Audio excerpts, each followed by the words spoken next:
Okay, we've got a couple more systems to solve, and we can choose whatever method we want.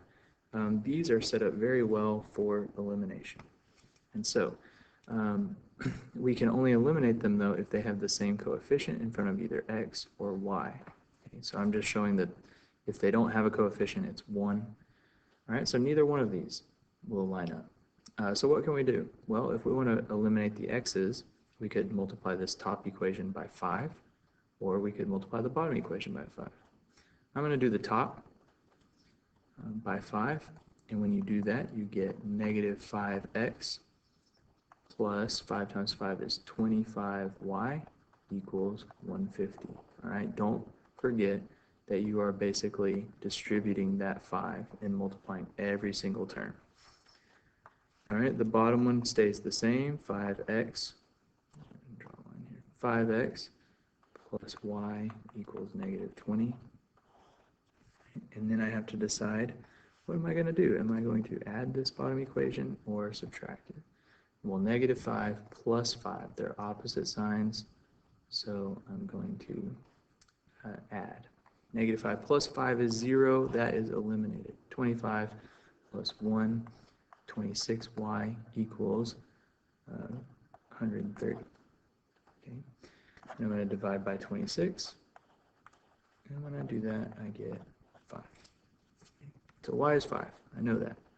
So I need to now go back to one of these equations, and again, it doesn't matter which one, and plug in that y equals 5. So 5x plus y equals negative 20. 5x plus 5 equals negative 20. Subtract 5 from both sides. Okay. What I'm doing now is I'm trying to get that x by itself. You get 5x equals negative 25,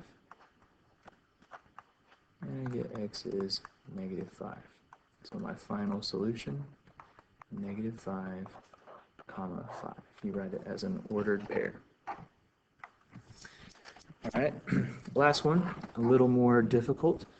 Neither one of our equations or our variables have the same coefficient, but I can't just multiply one of these by a single integer and come out with 9, or take a 5 and turn it into a 6.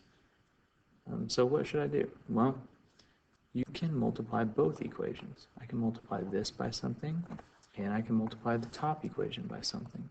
All right? So we need to determine which ones we want to, which ones are we trying to eliminate. If I want to try to eliminate the x's, then I can think about it like this. If I multiplied that top equation by 2, I would get 18x. If I multiplied the top by 3, I would get 27x. By 4, I would get 36x. So let's hope we don't have to multiply by more than that. If I did the bottom one by 2, I would get 12.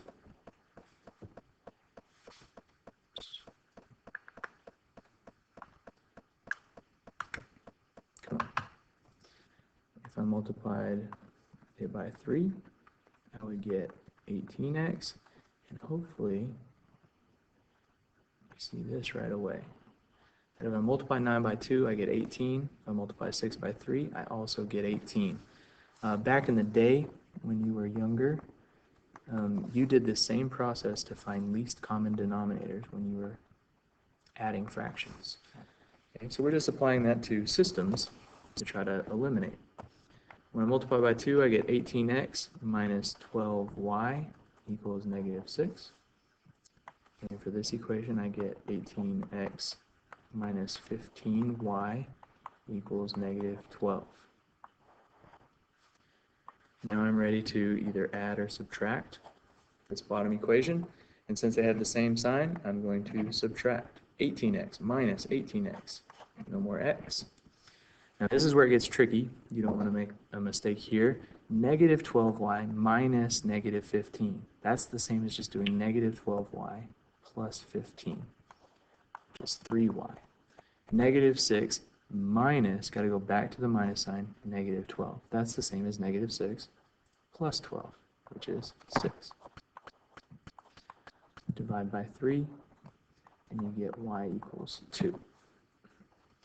Last step, we go over here. I'm going to take this bottom equation, and I'm going to use it to find out what x is. I already know what y is, so that's no longer an unknown. It is known.